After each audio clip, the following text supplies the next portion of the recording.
We begin in Myanmar, where pro-democracy activists are holding a silent strike to mark 2 years since a military coup. The protesters have urged the public to remain indoors and for businesses to close for Wednesday's anniversary. The call came as the UK, US and Canada, as well as Australia, announced fresh sanctions against army-linked firms.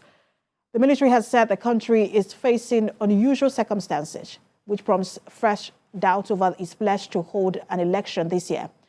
Taser San, a prominent activist, said in a Facebook post that a strike was being conducted to provide proof that, quote, the public does not accept the rigged election that the military is planning. And there is more in the following reports. 2 years after a coup which catastrophically destroyed the public mood in Myanmar, the statistics tell their own dismal story.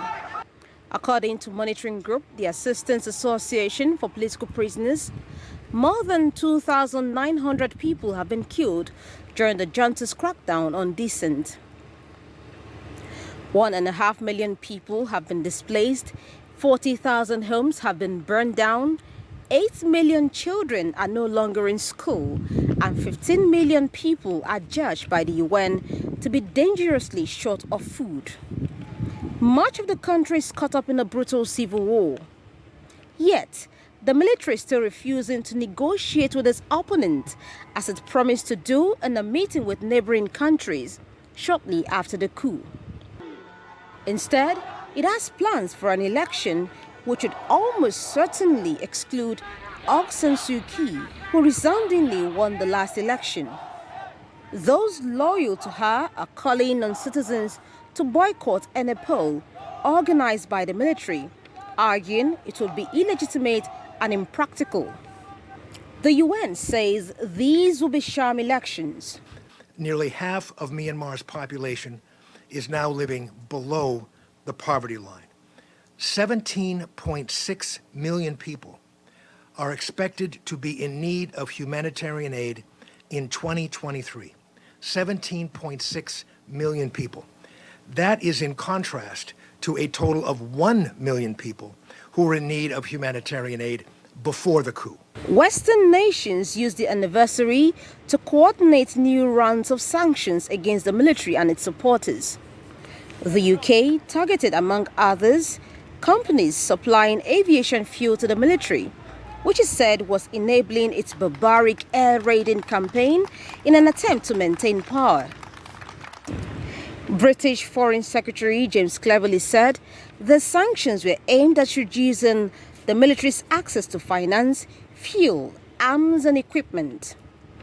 Australia announced its first sanctions against the military, aimed at 16 individuals responsible for egregious human rights abuses, as well as 2 major military-controlled conglomerates which dominates the country's economy.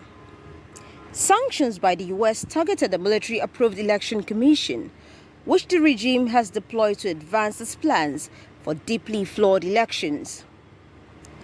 The military is expected to issue a statement on Wednesday that would extend a state of emergency. And joining me live via Skype to discuss this is a lecturer of politics and international relations at the Liverpool Hope University, Dr. Bola Adediran. Good to have you join us, Dr. Bola Adediran. Thank you for having me. So it's been 2 years since the military coup in Myanmar. It does seem like the world has moved on in a better part of the 2 years.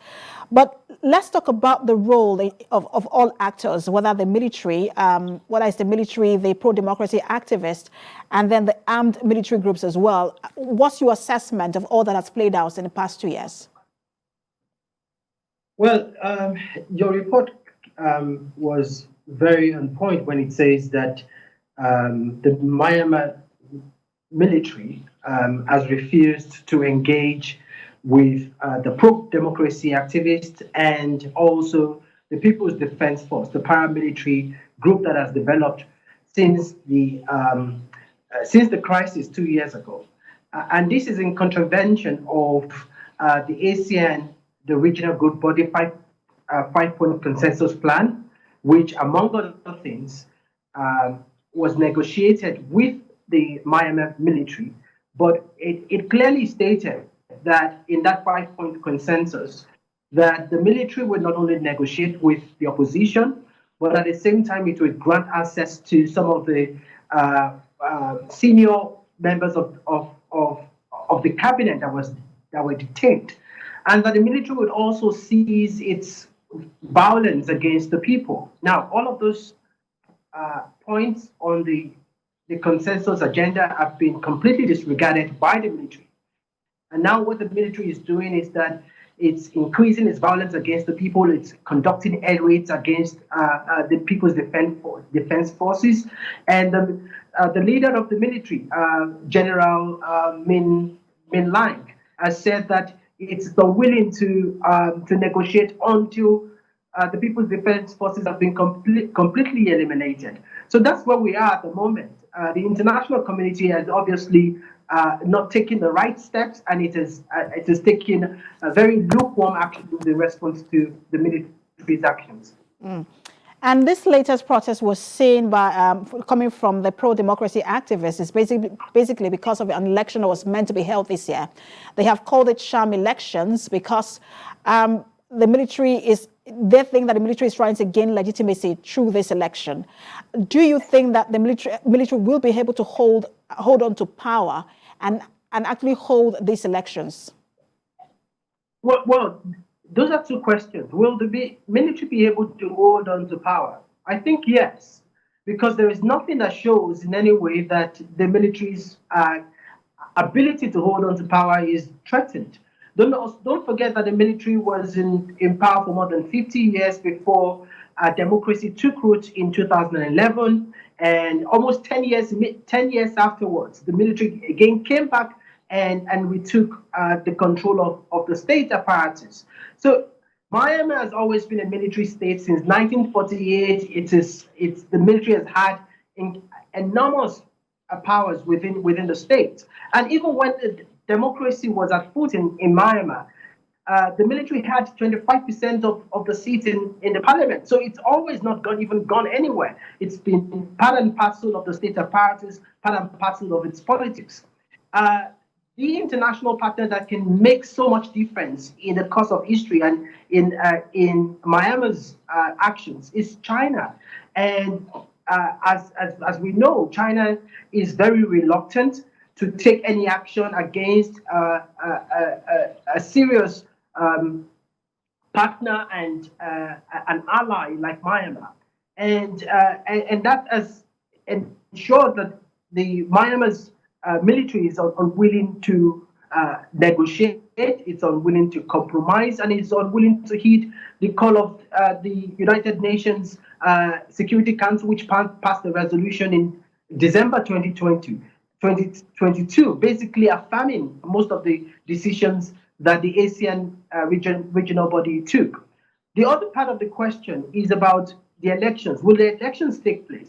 I think that even if the elections take place, there will be sham elections, because obviously there is a brewing civil war going on in the north of the country. A huge part of the countryside is already engulfed in violence. So the question is that how much of a representation of the people's will can an election be if a huge part of the population are not only uninterested in elections, but are unwilling and unable to participate? So to both questions, the military can hold on to power, but at the same time, if elections were even held at all, it would not be representative of the people's will. Interesting you mentioned China. I wish we will be able to talk more on that, especially because of these elections and how China will, if it would be easier for them to normalize relations with Asian powers like China and India. But my time is up. Thank you so much for talking to us, Dr. Bola Adediro. Thank you so much.